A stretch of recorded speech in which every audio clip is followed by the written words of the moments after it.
Don't download GoPeer peer-to-peer investing app before watching this. If you're thinking about GoPeer, most people get this wrong. They assume it's a simple alternative to stock trading apps, but the surprising truth is that GoPeer operates in the peer-to-peer lending space, not traditional investing. GoPeer connects individual investors with borrowers, offering the potential for higher returns than standard savings accounts. However, these returns come with higher risks. Defaults can occur, and unlike stocks or ETFs, there is no secondary market to easily sell your investments. This makes liquidity a major concern.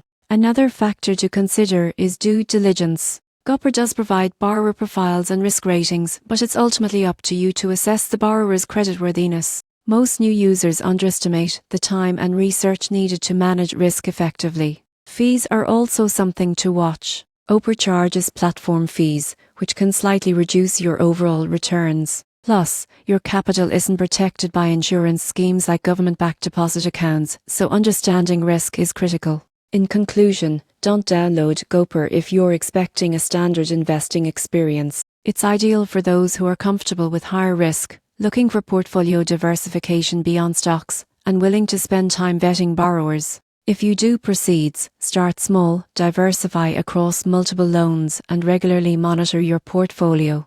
By approaching GoPeer with caution and realistic expectations, you can explore alternative investments while minimizing potential pitfalls.